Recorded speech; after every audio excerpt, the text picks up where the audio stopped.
If you're one of the great Americans building our roads or bridges, you've probably seen a sign like this one posted on your job site. And you might be wondering what a prevailing wage is. The prevailing wage is the rate of pay on public works projects. It's based on how much most people make in their area for each craft. The idea is that when you help build this great nation of ours, you should earn a fair wage and a middle-class life, no matter where you live. It makes it cost-effective for contractors to hire locally, so they don't bring in cheap labor from out of town. It's just common sense that taxpayer-funded projects should create good jobs with competitive wages and benefits for the people who actually live in the community. And the last thing our government should do is set up a scheme for labor crimes and worker exploitation. 96 years ago, during the Great Depression, Americans were desperate for work. Companies across all industries took advantage of the dire situation by lowering wages. Greed prevailed. Uncle Sam decided that he shouldn't take part in this race to the bottom, so the government passed the Davis-Bacon Act. The law requires that federally funded construction projects pay workers a prevailing wage. Soon after, FDR's New Deal pumped some much-needed cash into the veins of this nation. Laborers got to work building America's infrastructure, and we pulled the U.S. out of the Great Depression, proving that working people are the backbone of the entire economy. When the middle class does well, everyone does well. State legislatures took note, and about half of the states passed their own prevailing wage laws. They make sure contractors and subcontractors working on state-funded projects pay their workers right. Because why would state governments want to lowball their own people? Well, here's the rub.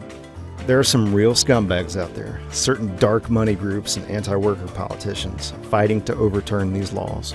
They argue that you get paid too much. They claim that they could get it done for much cheaper if they didn't have to abide by prevailing wage laws or pesky labor standards. They want the federal government to determine the prevailing wage using a different set of data collected by the Bureau of Labor Statistics, or BLS.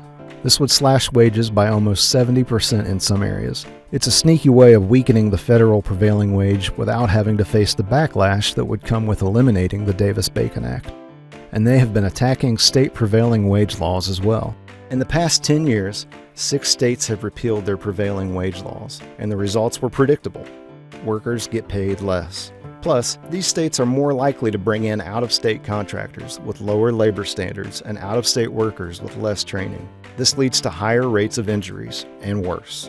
But at least they save big on construction costs, right? Of course they don't. The state gets shoddy work that's expensive to fix, and all those tax dollars go elsewhere along with the jobs. And when you've got construction workers in the community relying on food stamps and government assistance programs, it ends up costing the taxpayer more money. The contractor may pocket more profit, but the taxpayer suffers in the long run, and the workforce gets screwed. That's why laborers have been fighting back. In 2018, when Michigan lawmakers nixed the state's prevailing wage law, working people took a stand. They voted them out of office and elected pro-worker candidates who reinstated Michigan's prevailing wage law in 2023. This year, Missouri laborers spearheaded a campaign to expand the prevailing wage law in St. Louis. It passed unanimously in February of 2025. Now, contractors that receive tax credits from the city of St. Louis will no longer be able to lowball workers by paying the minimum wage. And we are not going to stop there. Laborers will advocate for prevailing wage laws in every city and every state, because good-paying jobs are worth the fight.